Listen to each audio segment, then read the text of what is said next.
This is from Mike Sando, the Athletics national writer. 2024 quarterback tiers.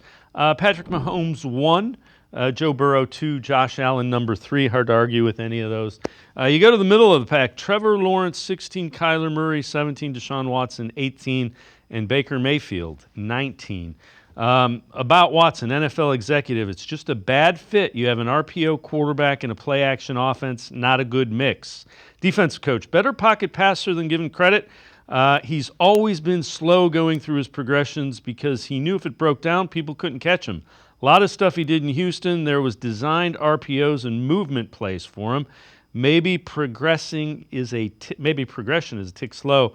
Can't explain it. It just feels like something's missing. Offensive coach, wonder if he loves it enough. Should be way better than this. A lot of the tweaks that they mention in there, the NFL executive and the defensive coach,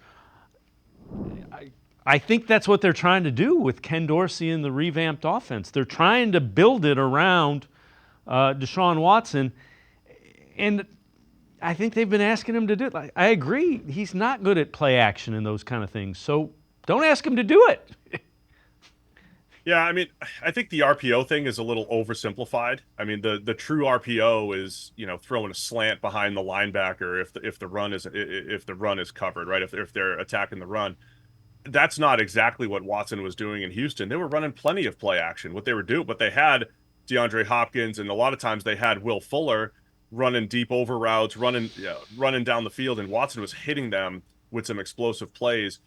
He also had just a better natural, feel for playmaking inside and outside the pocket. I don't know if he's lost a step. We saw this a little bit with Russell Wilson. Now Wilson's in his mid-30s, but he loses a step and he's unable to break contain as often or as easily as he did previously, and you lose some of that, some of that special ability. I don't know that it's the RPO thing, because that's really a couple plays a game. I think there's still play action opportunities that Watson did take advantage of in Houston. You just need to, trust those speed receivers on the outside, and he's got to make those throws. That has definitely been lacking. The big playability, the big time throws have been lacking from Watson's game, and that's going to be on Stefanski and company to figure out the best way to get that out of him, to get those big plays back, because that's what made him special in Houston. It seems to me they spread it out a little bit more and played more shotgun and not as many two tight ends. And I think that's kind of, and I'm with you with the RPOs, but I think they want to spread it out more and let him pick matchups that you're looking for.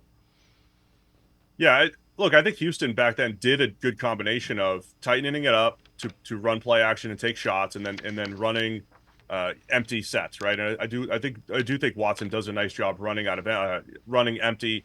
The other part about Houston, he was at Clemson, he was kind of one read or two reads and run.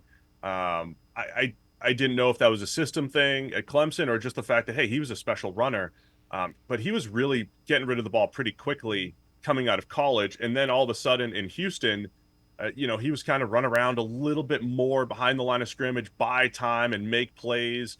He just kind of played football, and it was a little bit more natural. So I don't know how you get back to that necessarily, other than, hope that he's able to capture some of that magic, because he was a good outside of structure player with Houston, and you haven't seen that too much so far with Cleveland.